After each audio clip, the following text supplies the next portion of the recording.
Traveling yuk. Assalamualaikum brother and sister. Jumpa lagi. Dan apa kabar? Semoga sehat selalu. Masih di pandemi COVID kan? Jadi tetap menggunakan masker dan cuci tangan.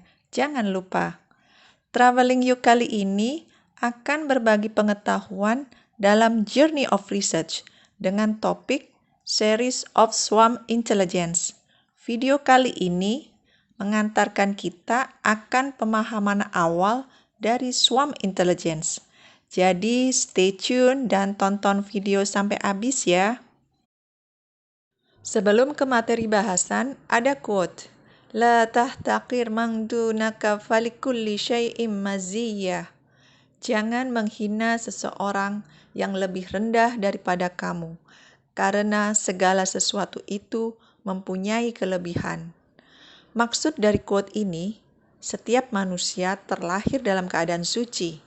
Setiap manusia memiliki potensi, keunggulan, dan karakteristik unik, dan tidak bisa disamakan satu sama lain. Jangan merasa memiliki derajat atau status sosial lebih tinggi dibanding orang lain. Bukan karena ketampanan, kecantikan, harta, maupun jabatan. Di mata Allah, kita sama. Hanya ketakwaan saja yang membedakannya. Adapun pokok bahasan materi pengantar, pertama, pengertian, kedua, algoritma, ketiga, optimisasi, keempat, sumber inspirasi, kelima, dalil nakli, dan keenam, perilaku sosial koloni lebah. Pengertian swarm intelligence. Swarm sendiri berarti kawanan, gerombolan, kelompok, kumpulan, jumlah besar, kolektif. Adapun contohnya seperti sekumpulan semut, sekelompok ikan yang berenang di laut, dan masih banyak contoh yang lainnya. Sedangkan pengertian intelligence adalah kecerdasan, kepandaian, akal, atau akal budi. Sedangkan menurut Kamus Besar Bahasa Indonesia, kecerdasan berasal dari kata dasar cerdas. Jadi, kecerdasan adalah perihal cerdas atau intelijensia dan kesempurnaan perkembangan akal budi, seperti kepandaian dan ketajaman pikiran. Jadi, pengertian swarm intelligence adalah kecerdasan koloni atau kelompok. Ini adalah contoh perilaku atau behavior dari koloni atau sekelompok burung gagak yang terekam. Jadi kalau dilihat bahwa antar individu gagak tidak terjadi tabrakan karena mereka selalu mengupdate dirinya dengan teman di sekitarnya mengenai posisi maupun kecepatannya, sehingga tidak terjadi tabrakan antar mereka.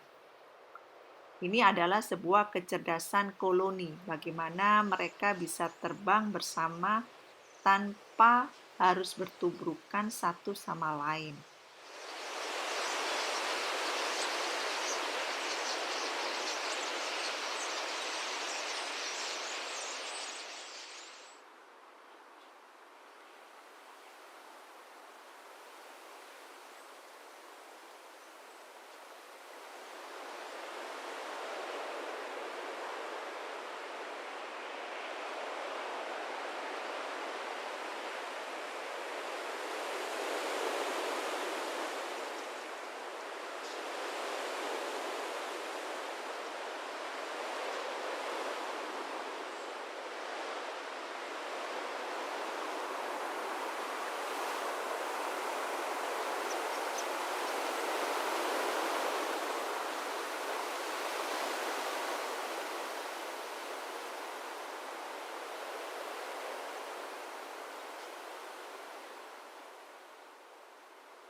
Berikutnya adalah pengertian algoritma. Para ahli mendefinisikan algoritma itu sebagai prosedur komputasi yang terdefinisi dengan baik, yang mengambil beberapa nilai atau kumpulan nilai sebagai input dan menghasilkan beberapa nilai atau sekumpulan nilai sebagai outputnya. Sedangkan para ahli yang lain mendefinisikan bahwa algoritma adalah proses matematis untuk menyelesaikan permasalahan menggunakan sejumlah langkah tertentu. Sedangkan di dunia komputer, suatu algoritma adalah seperangkat instruksi yang mendefinisikan tidak hanya apa yang perlu dilakukan, tetapi bagaimana melakukannya. Kita mengenal istilah optimasi dan optimisasi. Dalam bahasa Inggris hanya mengenal kata optimization atau optimisasi. Optimasi, menurut Kamus Besar Bahasa Indonesia, adalah upaya atau cara untuk memperoleh hasil yang terbaik. Sedangkan pengertian optimisasi dalam Kamus Besar Bahasa Indonesia adalah proses, cara, tindakan untuk membuat suatu sistem atau rancangan seefektif atau sefungsional mungkin. Oleh karena itu, kita akan menggunakan istilah optimisasi. Jadi, optimisasi adalah langkah sistematis memilih elemen yang terbaik dari suatu kumpulan elemen yang ada. Dalam konteks matematik, optimisasi ini dinyatakan sebagai upaya sistematis untuk mencari nilai minimum atau maksimum dari suatu fungsi. Optimisasi juga didefinisikan sebagai proses mencari nilai terbaik berdasarkan fungsi tujuan dengan daerah asal yang telah didefinisikan. Fungsi tujuan dinyatakan dengan istilah fitness function. Metode optimisasi dibagi menjadi dua. Yang pertama, metode eksak atau yang disebut dengan exact method atau analytical method. Dan yang kedua adalah metode pendekatan atau approximate method. Ciri khas exact method adalah menghasilkan penyelesaian yang optimal. Bagaimana sih membuktikan hasil yang diperoleh adalah optimal? Biasanya pembuktiannya dilakukan secara analitis, yaitu menggunakan metode matematis. Jadi salah satunya seperti menurunkan rumus. Metode pendekatan atau approximate method tidak menjamin bahwa hasil penyelesaiannya optimal. Namun, umumnya hasil penyelesaiannya cukup baik. Definisi baik ini juga sulit karena bersifat kualitatif, sehingga seringkali untuk mengukur kualitas baik ini, maka dilakukan perbandingan hasil dengan menggunakan metode lainnya. Terdapat beberapa metode pendekatan, misalnya metode heuristik dan meta-heuristik. Heuristik berasal dari kata Yunani euriskein, atau seni untuk menemukan strategi dalam menyelesaikan persoalan. Sedangkan meta berarti tingkat tinggi, atau lanjut, atau di atas. Jadi, metode meta-heuristik berarti metode yang berada di tingkat tinggi atau di atas dari metode heuristik. Pada pokok bahasan berikutnya adalah sumber inspirasi. Pada optimisasi terdapat metode pendekatan yang terinspirasi dari alam atau yang disebut dengan nature inspired, yang terdiri atas biologi, fisika atau kimia, dan lainnya. Khusus biologi terdapat dua hal. Yang pertama, berbasis pada swarm intelligence, dan yang kedua berbasis pada non-swarm intelligence.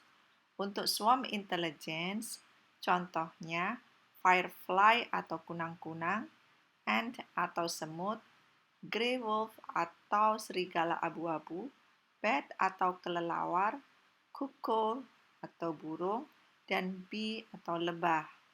Sedangkan yang berbasis non-swarm intelligence, contohnya genetika, flower pollination, atau penyerbukan bunga. Ada sumber inspirasi fisika atau kimia, sebagian besar dikembangkan dengan meniru hukum fisika dan atau kimia, termasuk muatan listrik, gravitasi, atau sistem sungai.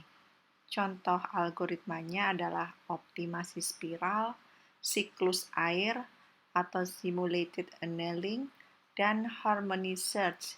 Simulated annealing didasarkan pada proses pemanasan material, sedangkan harmony search ini adalah didasarkan pada improvisasi di bidang musik. Lebah disebutkan dalam Al-Quran dalam surat An-Nahl ayat 68 dan 69 dengan terjemahan, "Dan Tuhanmu mewahyukan kepada lebah, buatlah sarang-sarang di bukit-bukit, di pohon-pohon kayu, dan di tempat-tempat yang dibuat manusia. Kemudian makanlah dari tiap-tiap buah-buahan, dan tempuhlah jalan Tuhanmu yang telah dimudahkan bagimu. Dari perut lebah itu keluar minuman atau madu, yang bermacam-macam warnanya. Di dalamnya terdapat obat yang menyembuhkan bagi manusia. Sesungguhnya, pada yang demikian itu, benar-benar terdapat tanda kebesaran Tuhan bagi orang-orang yang memikirkan." Dari ayat tersebut dapat diketahui perilaku lebah. Yang pertama, lebah hinggap dan menghirup di tempat yang bersih. Yang kedua, lebah berada di tempat yang tinggi. Yang ketiga, lebah tidak pernah merusak. Yang keempat, lebah mengeluarkan cairan yang bersih. Kelima, lebah adalah hewan yang bekerja keras. Keenam, lebah bekerja secara terorganisir dan tunduk pada satu pimpinan. Ketujuh, lebah memberikan manfaat. Salah satu metode optimisasi dalam metode pendekatan adalah ABC atau Artificial Bee Colony, di mana didasarkan pada perilaku sosial koloni lebah, yaitu khususnya ketika mencari makanan. Jadi, lebah adalah serangga sosial yang terorganisir. Tiap individu lebah memiliki tugas masing-masing, yaitu mencari makanan, reproduksi, atau mengurus lebah yang masih muda, atau patroli dan pembuatan sarang, di mana terdapat pemisahan atau segregasi suatu golongan dari golongan yang lain, seperti lebah pekerja betina, lebah jantan, ratu lebah, dan calon ratu lebah. Khusus untuk mencari makanan, seekor lebah dapat menjangkau sumber makanan dengan rute terdekat. Setelah mereka menemukan makanan, lebah-lebah akan kembali ke sarang dan menginformasikan sumber makanan yang ditemukan kepada teman-temannya dengan menggunakan waggle dance. Tarian ini digunakan sebagai alat komunikasi yang digunakan dalam koloni. Dengan menggunakan tarian ini, lebah lain menerima informasi mengenai sumber makanan. Informasi yang diberikan pada saat waggle dance adalah jarak dan arah untuk menuju sumber makanan yang telah ditemukan. Demikian yang dapat saya jelaskan tentang series of Swarm Intelligence bagian pengantar atau pendahuluan. Semoga bermanfaat dan menambah pengetahuan. Wassalamualaikum warahmatullahi wabarakatuh.